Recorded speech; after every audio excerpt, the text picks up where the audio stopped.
ये तो कुछ विचित्र सा ही दिखाई दे रहा है। मात्र एक द्वार से ही सुनहरा प्रकाश आ रहा है। कहीं ऐसा तो नहीं कि अमृत कलश इसके अंदर हो?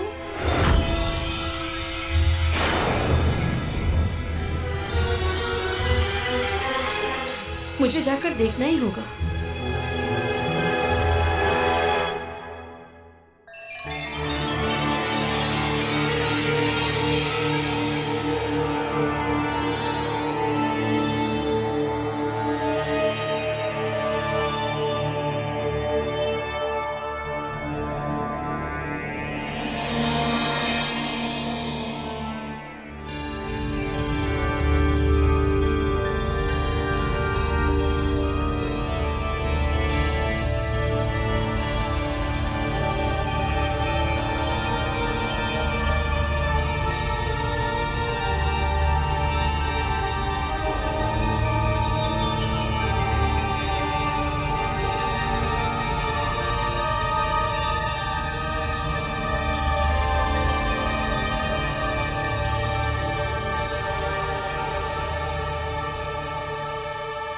आप सभी के समक्ष हमें यह कहते हुए अपार प्रसन्नता हो रही है कि हमारी गंधर्व परंपरा के अनुसार मैंने सुग्रीव को अपनी सारी शक्तियां प्रदान कर दी हैं।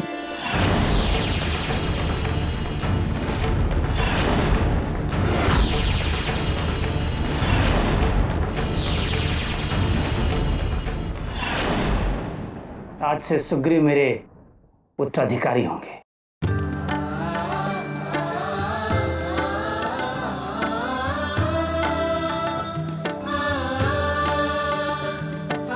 आप सबने हमारे लिए जो कुछ भी किया है उसके लिए हम आप सबके आभारी हैं। विशेषकर हम मारुति के सदा ऋणी रहेंगे। मारुति, आप ही के कारण मुझे नया जीवन मिला है। हमारी पुत्री रूमा को आपने इंद्रदेव के छल से बचा के उसे खुशियां प्रदान की।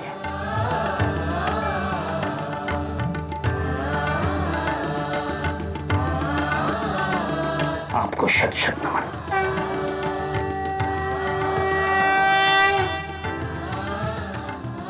गंधर्वराज, सुग्रीव काका और देवी रूमा के जीवन की डोर तो विधाता ने पहले से ही बांध रखी थी।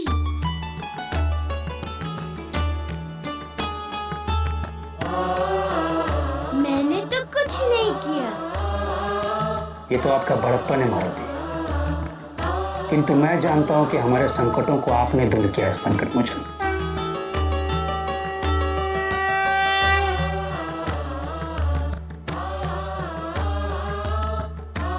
प्रणाम आपको।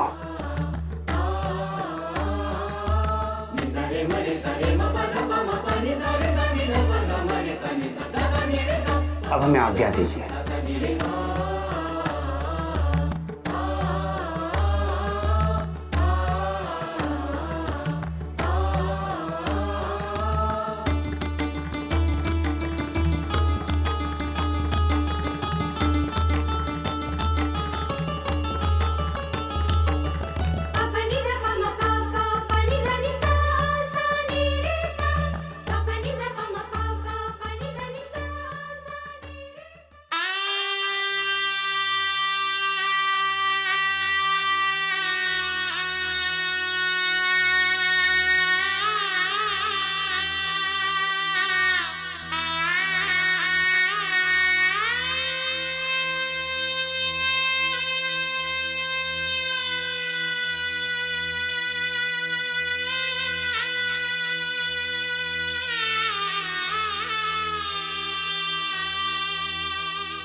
केसरी जी, अब हमें भी किष्किंधा प्रस्थान करने की आज्ञा दे।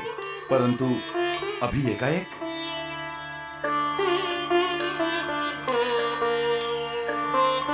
मित्र, वैसे भी हमें यहाँ आए हुए बहुत दिन हो चुके हैं और वहां किष्किंधा में हमारी प्रजा हमारी प्रतीक्षा कर रही है कि हम कब वापस आएंगे।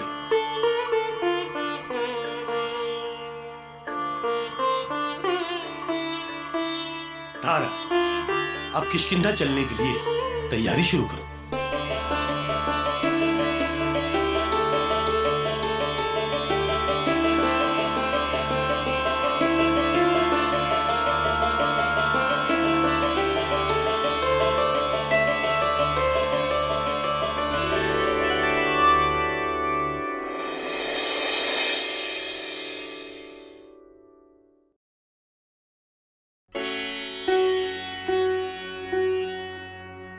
मारुति, तुम्हारे कारण हमें अपने जीवन में बहुत प्रसन्नता मिली है। तुम्हारे कारण ही मुझे रूमा मिली। तुम्हारे कारण ही मेरे पास आज कई दिव्य शक्तियां हैं। यदि तुम ना होते तो। अरे काका, आपने एक दिन खेल खेल में मुझसे मित्रता का वचन लिया था ना, तो अपने मित्र के लिए ये सब तो करना ही था मुझे। ठीक है मारुति, किंतु मित्रता का ये वचन याद रखना, कभी भूलना नहीं। नहीं काका, ये मित्रता तो सदा निभाई जाएगी।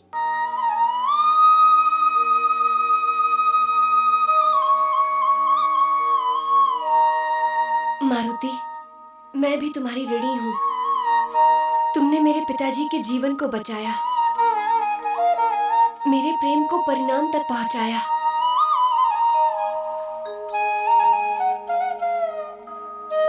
देवी, आपने भी तो मुझसे वचन लिया था, और फिर जो कुछ भी हुआ है वो सब कहीं ना कहीं भविष्य की घटनाओं से जुड़ा हुआ है। मारुति, क्या कोई भेद जुड़ा हुआ है क्या इन सब घटनाओं से? अरे काका,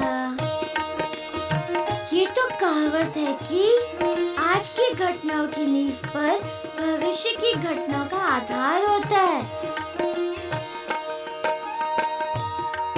समय आने पर आप सब समझ जाएंगे।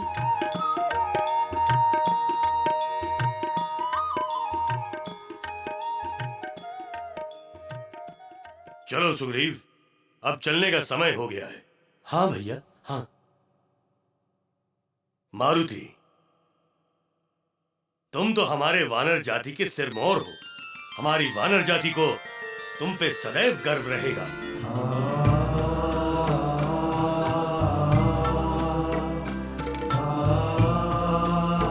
अच्छा केसरी जी, अब हमें चलने की आज्ञा दीजिए।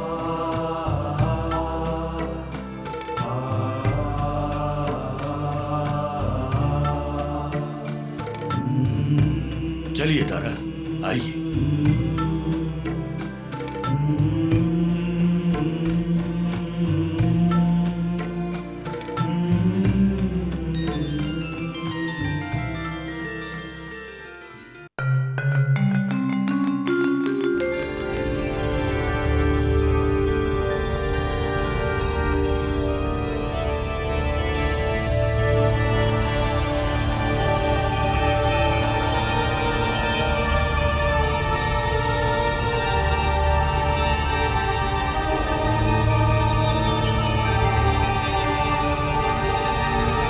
मुझे अपने पति को अमर बनाना है, भले इसके लिए मुझे अपने प्राण संकट में क्यों न डालने पड़े।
मंदोदरी, ये यहाँ कैसे?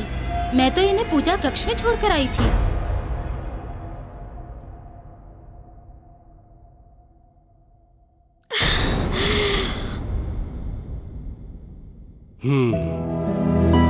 तो मेरा संदेह सही निकला। मंदोदरी अमृत कलश के लिए ही आई थी। यदि मैं इस कलश की नीचे की मायावी अग्नि को न बदलवा देता तो अब तक तो ये भस्म हो गई होती।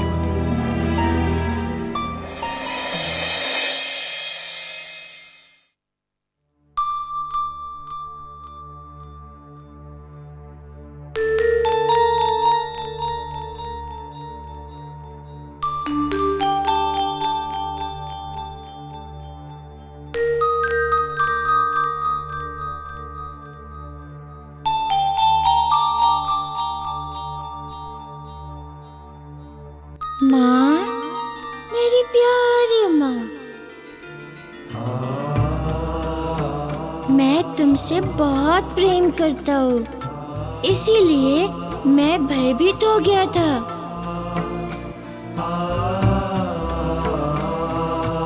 कि मेरी सच्चाई जानने के बाद कहीं तुम मुझसे दूर न हो जाओ।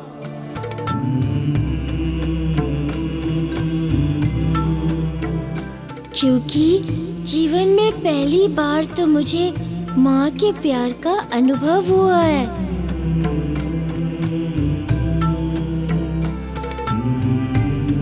और अब मैं प्रसन्न हूँ कि मैं तुम्हें कभी नहीं खोऊंगा।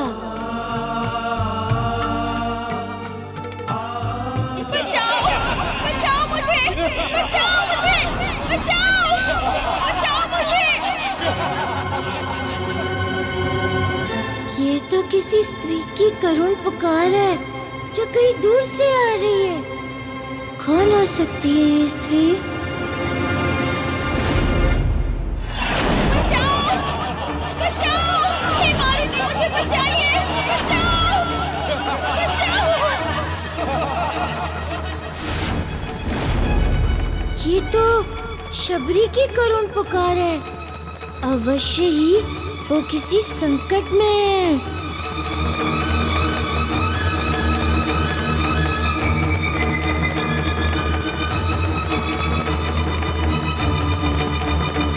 माँ, हे प्रभु, बचाइए मुझे! हे प्रभु, मुझे बचाइए!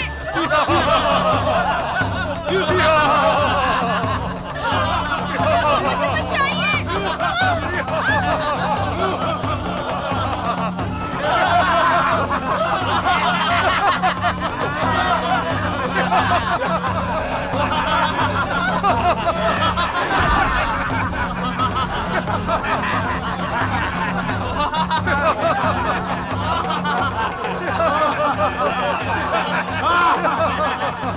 हे प्रभु, हे संकट मोचन मारुति, मेरी रक्षा करो। मुझे इस आतताई से बचाओ। मारुति! मारुति! मारुति! मारुति, क्या तुमने भी किसी स्त्री की पुकार सुनी है? हाँ काका, वो शबरी की पुकार थी। सबरी? किंतु सबरी तो मतंग ऋषि के आश्रम में रहती है और मतंग ऋषि के रहते उसे कोई संकट छू भी नहीं सकती है।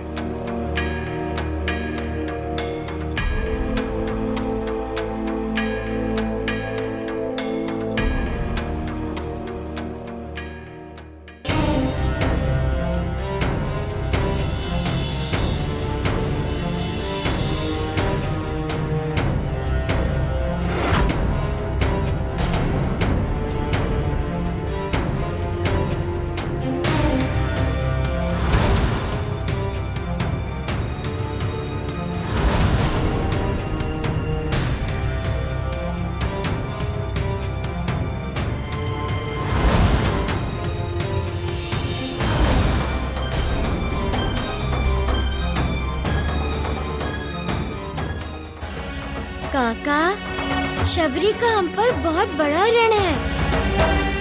अंगद के जन्म के समय उन्होंने अपने प्राणों को संकट में डाल दिया था और हमारी सहायता की थी। अब उन्हें हमारी आवश्यकता है। तुम्हें इसी समय उनकी सहायता के लिए निकलना चाहिए।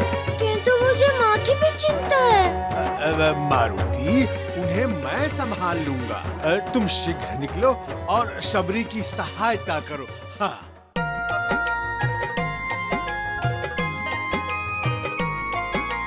नाम हनुमान बलवान बाल भगवान, महिमा अनंत जाको सृष्टि गुण गायो है। महाशक्ति दिव्य शक्ति ऐसो महावीर शक्ति, देखी देखी वैरिणी को अंतर कपायो है। अंजलि को लाल लाल लाल गाल, क्रोधवंत को न समझ पावे भ्रुकुटी चढ़ायो है। बाल हनुमान महाकाल भगवान धाय, वैरिणी के अंत है तू गदा को उठायो है। वैरिणी के अंत है तू गदा को उठायो है। वैरिणी के अंत है तू गदा को उठायो है।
मंदोदरी, मैं तो तुम्हें पूजा कक्ष में छोड़कर आई थी, फिर तुम वहाँ से उस गुप्त कक्ष में कैसे पहुँच गई?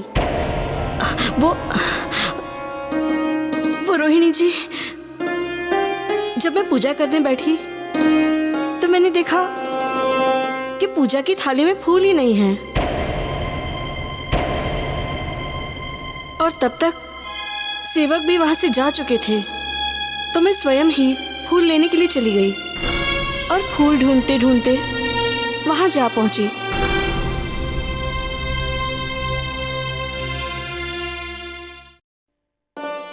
मैंने लेप लगा दिया है, अब ये शीघ्र ही स्वस्थ होंगी।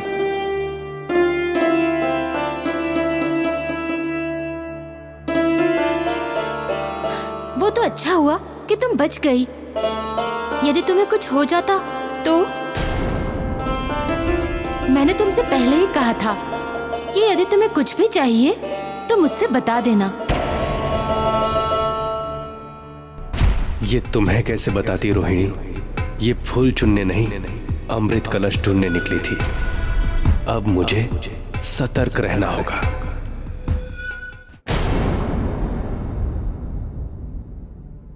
देखो मंदोदरी, अब तुम यहाँ से तब तक नहीं हिलोगी जब तक तुम पूरी तरह स्वस्थ नहीं हो जाती। देवी, अब हमें चलना चाहिए। मंदोदरी को विश्राम करने दो।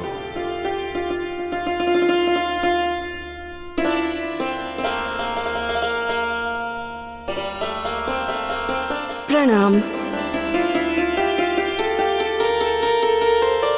अच्छा, मैं तो भूल ही गई थी कि वो स्थान पिताजी ने बनवाया है, और उनके वास्तुशिल्प की विशेषता ही ये है कि जो वस्तु प्रत्यक्ष दिखाई देती है वो उस वस्तु का प्रतिबिंब होता है। तो जो मैंने देखा वो अमृत कलश का प्रतिबिंब था, इसीलिए वो मेरे हाथ में नहीं आया। किंतु मुझे उस असली कलश का पता लगाना ही होगा, और वो उसी स्थान के आसपास ही कहीं होगा। कुछ भी हो जाए, किंतु मैं लंकेश को अमृत के द्वारा अमर बना के ही रहूंगी।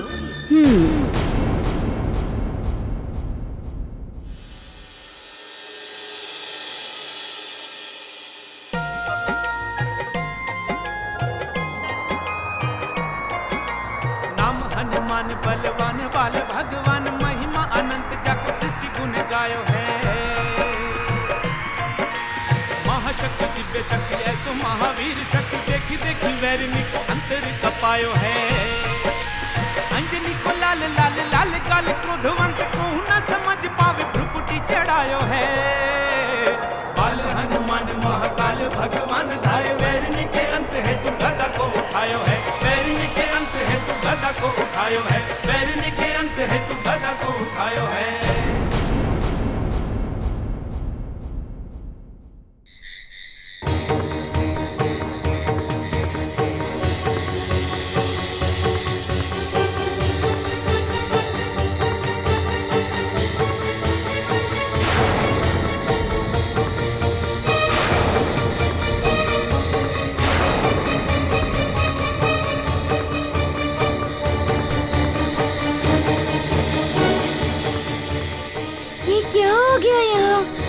ऋषि मंदर, देवी शबरी, कहाँ है आप? कोई है यहाँ?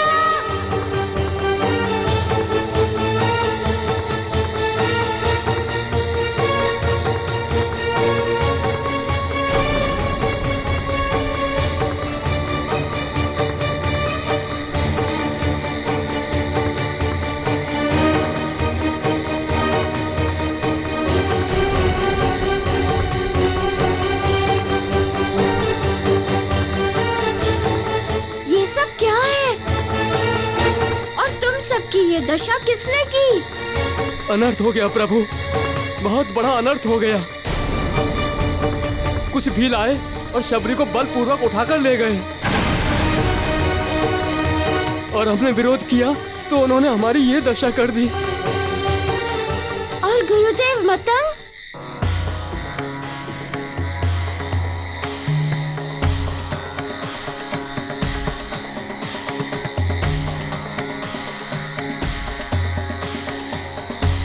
प्रणाम प्रभु।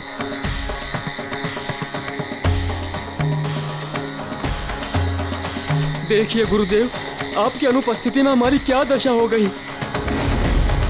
हमने अपनी योग शक्ति से सब जान लिया है और इसीलिए हम अपनी साधना छोड़कर यहाँ आए हैं। किंतु प्रभु, आप यहाँ कैसे? मुझे देवी शबरी की पुकार सुनाई दी थी, किंतु मेरे आने से पहले ही कुछ भील उन्हें ले गए। गुरुदेव, ये सब क्या है? उन्हें क्यों पकड़ कर ले गए भील?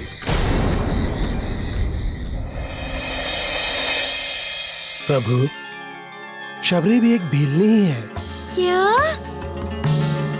देवी शबरी और भीलनी? किंतु वो आपके आश्रम में। प्रभु, मेरे आश्रम में सबके लिए स्थान है।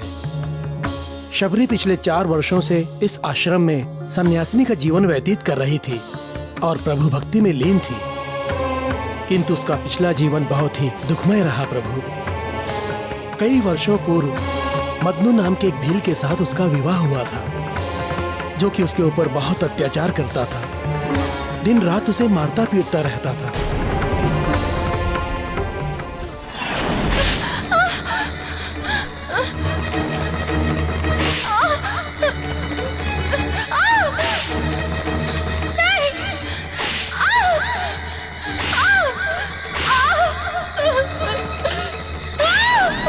पति के अत्याचारों से तंग आकर शबरी वहां से भाग निकली। प्रभु, वो आत्महत्या करने जा रही थी, तभी मेरी दृष्टि उस पर पड़ी और मैं उसे यहाँ आश्रम ले आया। किंतु आज मदनू और उसके बस्ती के लोग शबरी को ढूंढते हुए यहाँ तक आ पहुंचे और बलपूर्वक उसे यहाँ से ले गए।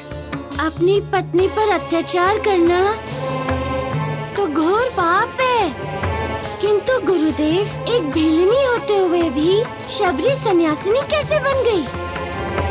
प्रभु, मनुष्य को अपने कर्मों का फल कई जन्मों तक भुगतना पड़ता है। शबरी भी अपने पिछले जन्म का श्राप ही भुगत रही है। प्रभु, शबरी पिछले जन्म में मनोरमा नाम की एक गंधर्व स्त्री थी। उसे अपने रूप पर बहुत घमंड था।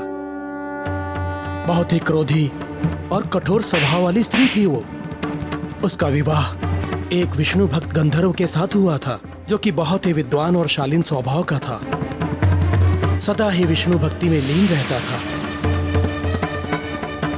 किंतु मनोरमा अपने स्वार्थ के लिए सदा ही उसे सताती रहती थी। प्रभु, बंद करो ये भक्ति का पाखंड, बंद करो ये भक्ति का पाखंड। तुम्हें हमसे विवाह ही नहीं करना चाहिए था। धन कमंडल लेके चले जाते वन में। हमारी सुंदरता का तो कभी गुणगान किया नहीं। जब देखो विष्णु का गुणगान करते रहते हो। आज तो मैं इस जड़ को ही समाप्त कर दूंगी, तोड़ दूंगी इसे मैं। ये क्या कर रही हो मनोरमा? रुक जाओ, रुक जाओ, रुक जाओ मनोरमा, रुक जाओ, क्या कर रही हो? छोड़ दो इसे, छोड़ दो इस मूर्ति को। डालूंगी, छोड़िए। नहीं।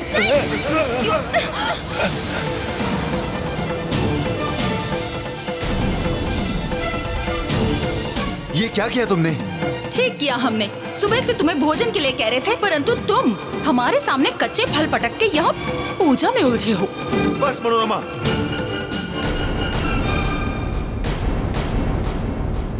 आज तुमने मेरी सहन शक्ति की सारी सीमाएं पार कर दी हैं। तुमने अहंकार और क्रोध में मेरे प्रभु का इतना बड़ा अपमान कर दिया। हाँ किया, तो क्या कर लोगे तुम? बस ईश्वर ने भूल से तुम्हें स्त्री बना दिया। ना तो तुम किसी की पत्नी बनने के योग्य हो, ना ही माँ। स्त्री जैसा वात्सल्य तुम में है ही नहीं। तुमने अपने पति को सदा अपना दास समझा है। मैं परमार्थ तुम्हें श्राप देता हूँ कि अगले जन्म में तुम्हें ऐसा पति मिलेगा जो तुम्हारे ऊपर अत्याचार करेगा।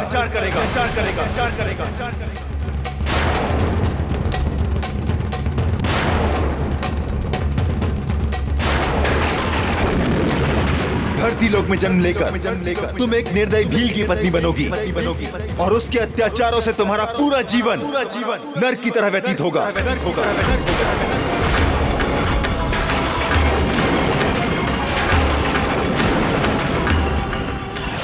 ये तो बहुत ही कठोर श्राप दिया परमानंद ने मनोरमा को। हाँ प्रभु, उनकी भक्ति में विघ्न पड़ गया था, इसीलिए आवेश में आकर उनके मुख से कटु वचन निकल गए। तो फिर क्या मनोरमा को उस श्राप से उद्धार का कोई मार्ग मिला? हाँ प्रभु, जब मनोरमा को अपनी भूल का आभास हुआ तो वो क्षमा मांगने अपने पति के पास पहुंची। भगवते वासुदेवाय नमः। ओम भगवते वासुदेवाय नमः।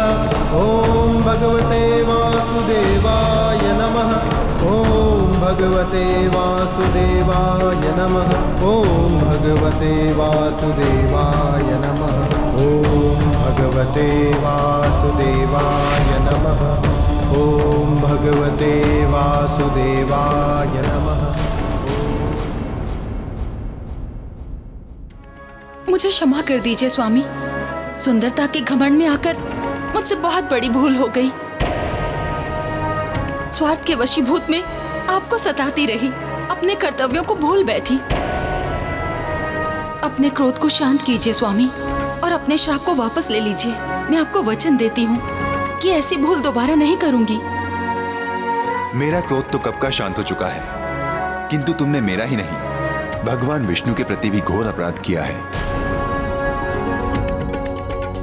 और इस श्राप से मुक्ति पाने का तुम्हारे पास केवल एक ही मार्ग है। तुम भगवान श्री हरि विष्णु की आराधना करो, वही तुम्हारे पापों का उद्धार करेंगे।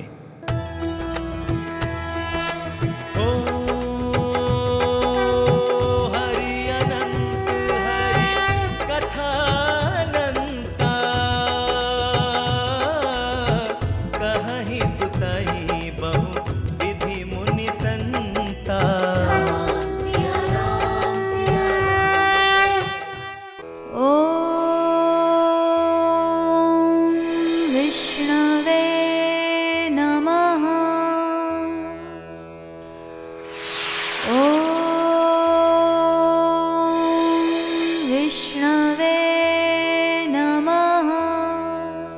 और इस प्रकार मनोरमा भगवान विष्णु को प्रसन्न करने के लिए तपस्या करती रही।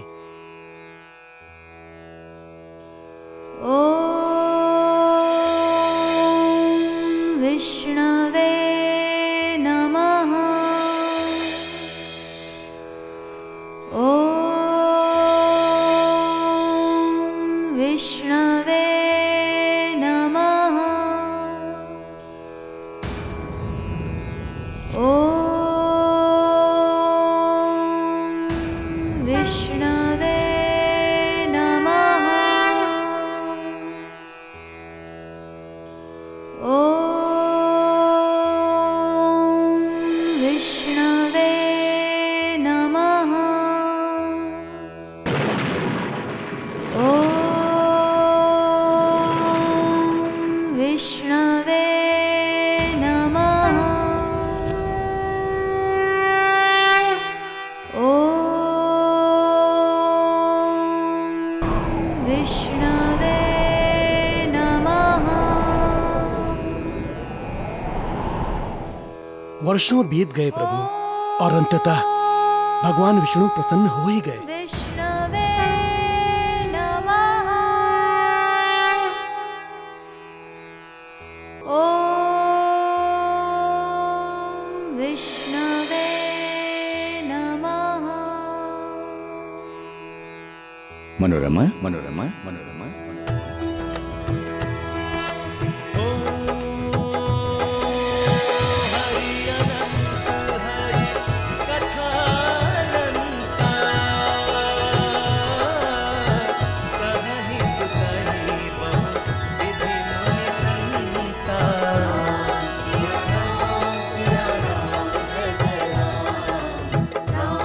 हे प्रभु श्री हरि, आपने मेरी पुकार सुन ली।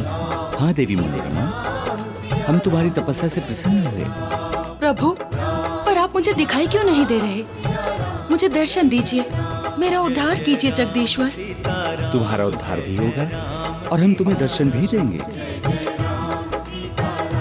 किंतु जो श्राप तुम्हारे पति ने तुम्हें दिया है वो अवश्य फलित होगा।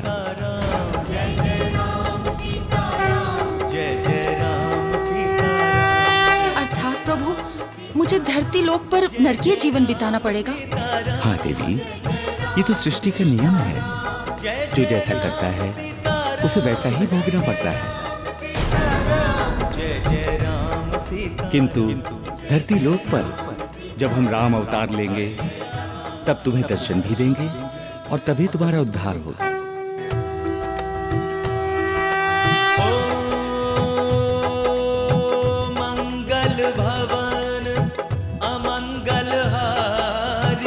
हे प्रभु, मुझ पर एक और कृपा कीजिए कि जब आप धरती लोक पर अवतरित होंगे तो मुझे आपकी सेवा का अवसर दीजिए।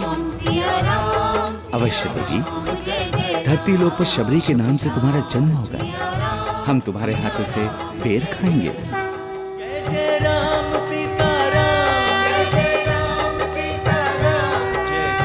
अवश्य प्रभु, अवश्य। मैं धन्य हो गई। आपको शत शत नमन।